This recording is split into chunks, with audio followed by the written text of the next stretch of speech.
More terror attacks in Israel. 3 Israeli citizens died in an attack in Jerusalem this morning. A government official declared Israel is at war on all fronts and will pursue terrorists everywhere. The attack came just minutes after Israel agreed to an extension of the ceasefire in exchange for more hostages. Chris Mitchell reports from Jerusalem. This surveillance footage shows the first major terror attack in Israel since the October 7th Hamas massacre. We're here in the entrance to Jerusalem, the site of the terror attack that occurred at 7:40 this morning when gunshots from 2 terrorists in a car drove by this bus stop over here, shooting and killing a 16-year-old girl and injuring 10 others in different levels of severity. Police and an armed civilian killed the gunman. One cabinet minister said Israel is now at war on all fronts and pledged to pursue and destroy terrorists everywhere with God's help. Just minutes before the deadline, Hamas and Israel agreed to extend the ceasefire one more day to free 8 more Israeli hostages from Hamas captivity. On Wednesday, Hamas released 12 more hostages, including 1 American, as the U.S. calls for more Americans to be released. The hostages had to walk through a gauntlet of cheering Gazans. The release brings the number of civilian hostages freed from Gaza to 97, 73 Israelis and 24 foreign nationals, mostly Thai agricultural workers. It's estimated 159 hostages remain in Gaza. More reports are coming out of cruel treatment of the captives. A Thai foreign worker testified Israeli hostages were beaten by Hamas with electric cables. The IDF is also investigating a Hamas claim that Shuri Bibas and her 2 children, 10-month-old Kiefer and 4-year-old Ariel, were killed after they were kidnapped on October 7th. The IDF blamed Hamas of, quote, continuing to act in a cruel and inhuman manner. U.S. Secretary of State Antony Blinken arrived in Israel among concerns that the U.S. is putting demands on Israel that may limit its military ability to destroy Hamas. President Biden called on Israel to be more precise and strategic in southern Gaza. David Makovsky of the Washington Institute for Near East Policy told CBN News he believes the administration is committed to standing by Israel to see Hamas removed from power. I was at the White House yesterday. My sense is the president is committed on this to the next phase. He wants to topple Hamas from power. There have been previous rounds, 2008-9, 2012, 2014, 2021. They were all about containing Hamas. This is a much higher bar. This is about toppling Hamas from power to make sure that Israel's never terrorized like it was on October 7th with rapes and beheadings and people being burned alive, these 1,200, but also give a better future for the Palestinians in Gaza that have been terrorized by Hamas itself. At the UN, the Security Council, led by China, called for a comprehensive ceasefire and the implementation of a 2-state solution. And pro-Palestinian protesters disrupted the annual Christmas tree lighting at Rockefeller Center, chanting, "Shut it down." Chris Mitchell, CBN News, Jerusalem. Well, the first time the UN called for a 2-state solution, it was all the way back in the 1940s. Israel took advantage of that and said, yes, we want to form a Jewish state. The Palestinians, the Arabs, they said no. And they've been saying no every decade, every year since. The old saying, the Arabs have never missed an opportunity to miss an opportunity. It applies to the Palestinians double these days. They never want to come to peace. They've never wanted a 2-state solution. They've always wanted a 1-state solution, a Palestinian state, and they want to drive Israel out. That's what that slogan, from the river to the sea, means. It means a complete genocide.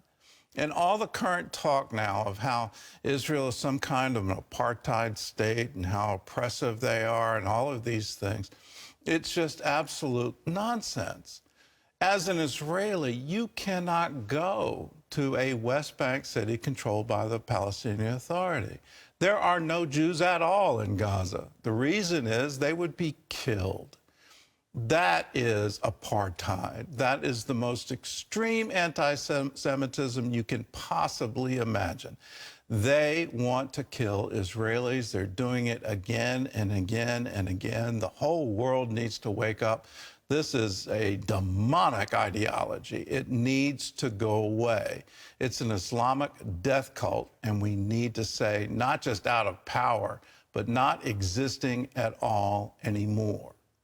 Well, a five-alarm fire. That's how Senate Majority Leader Chuck Schumer describes the dramatic rise in anti-Semitism right here in America since October 7th. Senator Schumer is the highest-ranking Jewish official in American history, and he spoke from the Senate floor about the harsh rhetoric against Israel and the Jewish people. Such talk is also heard inside the walls of Congress. Well, CBN Washington correspondent Jenna Browder reports. I am speaking up to issue a warning informed by lessons of history too often forgotten. No matter what our beliefs, no matter where we stand on the war in Gaza, all of us must condemn anti-Semitism with full-throated clarity wherever we see it before it metastasizes into something even worse. Majority Leader Schumer warned against blaming Jews for Israeli policy and cautioned not to allow criticism of government to turn into something much darker. Some of the most extreme rhetoric against Israel has emboldened anti-Semites who are attacking Jewish people simply because they are Jewish. Schumer said younger Americans especially seem to be jumping to support a cause and message they don't understand. I believe there are plenty of people who chant from the river to the sea, Palestine will be free, not because they hate Jewish people, but because they support a better future for Palestinians.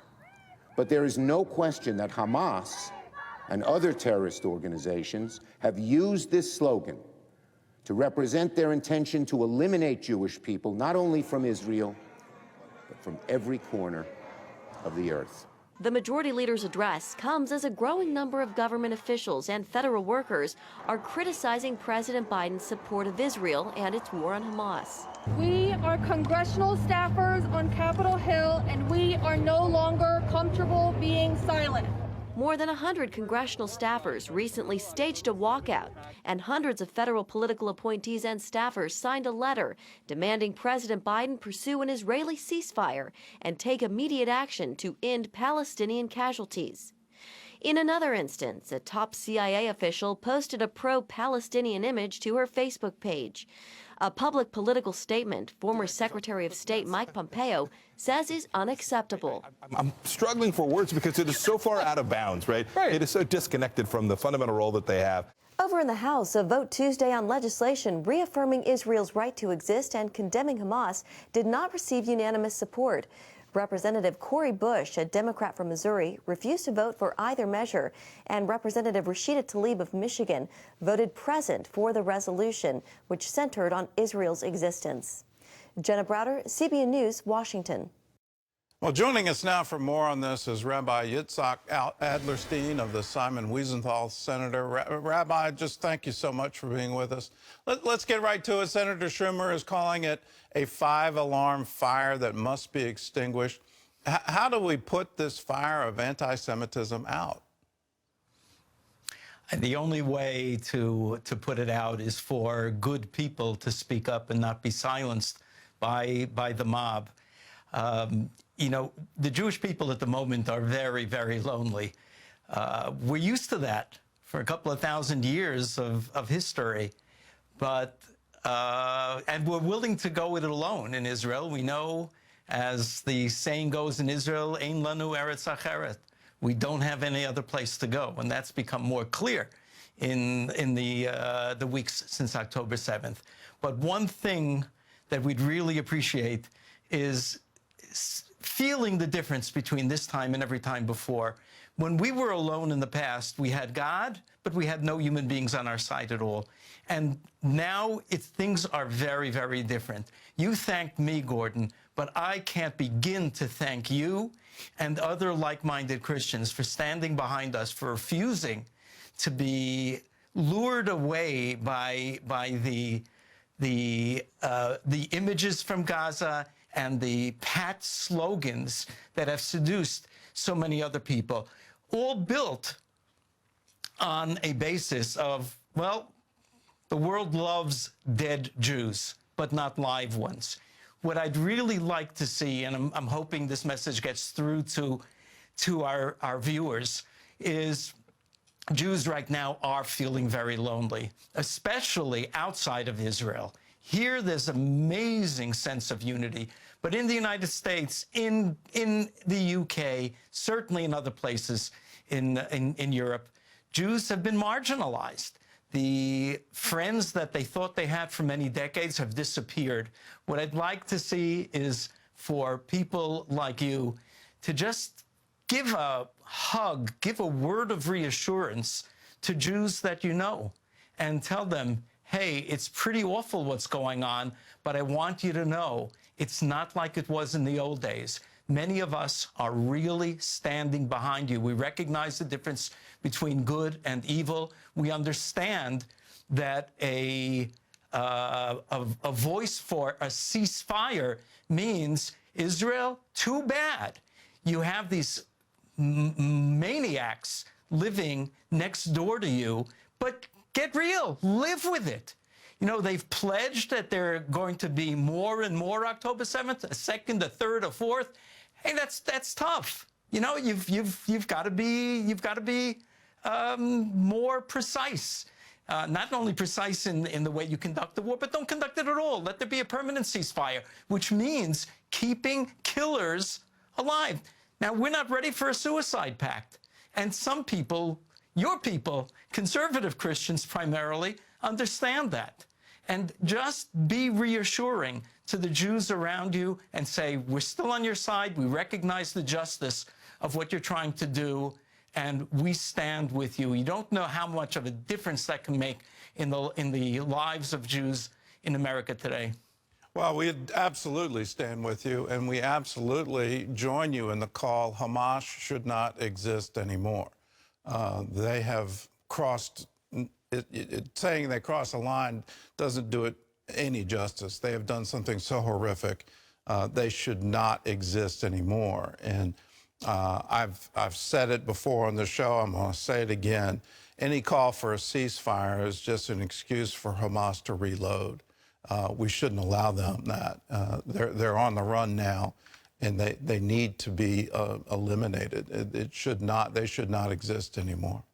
Let's talk about anti-Semitism on the college campuses right here in America. We've got the Anti-Defamation League saying 75% of Jewish college students here in America say they have experienced or witnessed anti-Semitism on campus. And what should college presidents be doing to protect Jewish students? Mostly two things. One is to enforce their own rules, federally required rules of safeguarding different populations on campus. They've been loath to do that. They've refused to do that. Take MIT, for example, where the administration admitted that students participating in a particular anti-Israel protest were violating campus rules, the kind that a violation that called for suspension.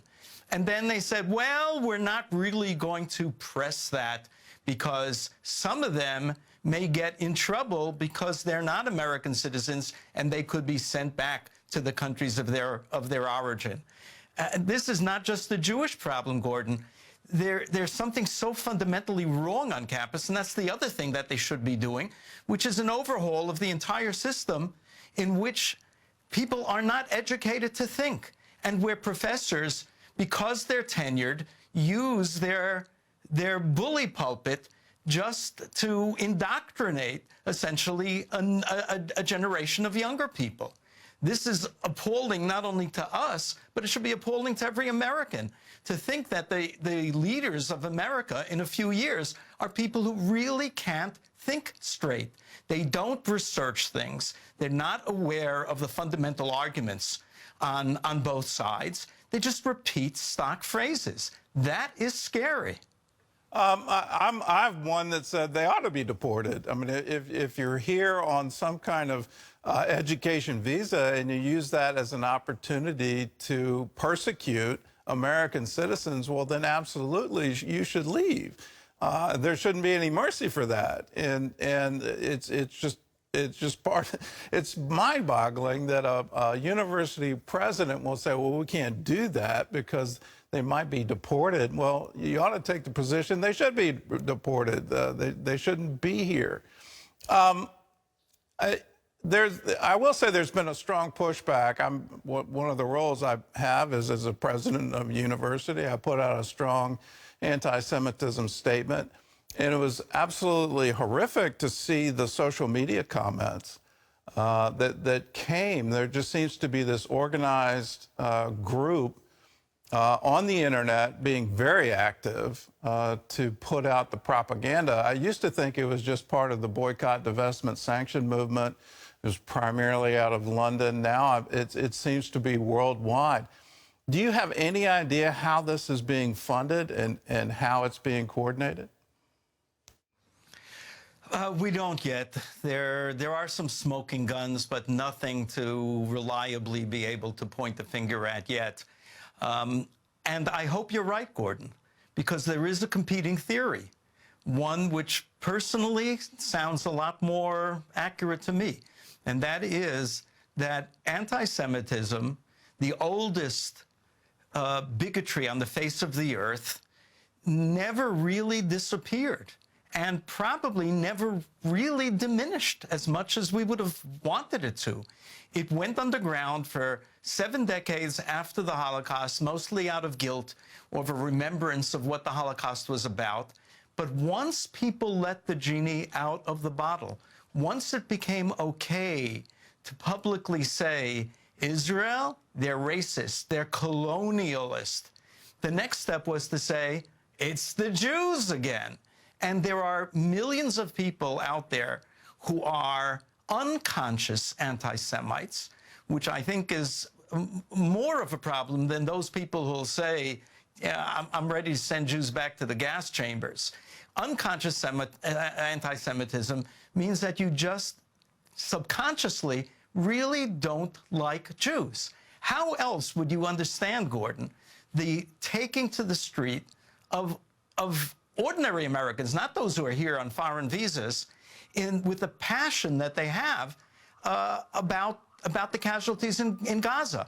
I'm trying to recall whether there was anything similar, and the answer is no, there wasn't, when Assad killed 500,000 to 600,000 civilians in Syria, left 13 million people as refugees, many of them still living in tents. Why did the world not get upset? They knew what was going on. We saw the images. We heard the voices coming from Mosul as civilians were hunkering down, and many of them didn't make it. But they're forgotten. Why did we not hear a protest against the United States for participating in the liberation of Mosul that killed 25,000 civilians? 25,000 civilians. The only way I can come to grips with it, Gordon, is that, well, you know, that's the price of war. And war is okay if it has to be fought until a better day. But in the meantime, Jews don't have that privilege. Well, I'll go back to an old rabbinic teaching that in every generation a Haman arises, and this seems to be our time and our generation. How can Christians stand with you against this? It just seems to be, I'll call it for what I think it is. I think it's satanic. How can we stand with you? So we're looking at a wave of sentiment, and waves can be broken. That's why we have breakwaters near our harbors. I don't want anybody out there to do anything dangerous, but when you hear this kind of talk, when you see it, where possible, question people about it. Put their feet to the fire. Do you know where Israel is? Do you know its history?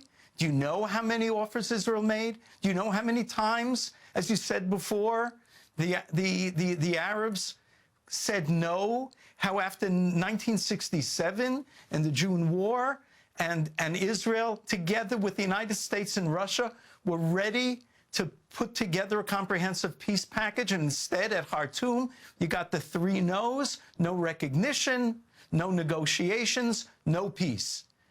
How many people know that? So please familiarize yourself with facts. Personally, I'd prefer that you weren't just raising the flag of Israel out of a sense of biblical responsibility. I think the Bible wants us to understand, as the Bible says in Deuteronomy, you should know and return these things to your heart, which means to understand their truths. Familiarize yourself with the facts and be advocates for Israel and for Jews. Well, I hadn't intended this, but since you've teed it up, we've done that here at CBN. There are 2 films that I encourage all our viewers to get so you can get that understanding. One is called The Hope, and it shows the history through the biographies of the founders of the modern state of Israel. The other one is Whose Land Is It?, where we deal with both the Palestinian claims and the Jewish claims. You can have that education if you're willing to invest just 3 hours of your time. We'll give it to you for a gift of any dollar amount. All you have to do to get it and get informed so that you can stand with Israel, call us, 1-800-700-7000. And Rabbi, thank you. We stand with you. We want people educated. We want the people to be able to effectively defend Israel. And thank you for your strong stance, and thank you for being our friend. Thank you for all that you've done for us.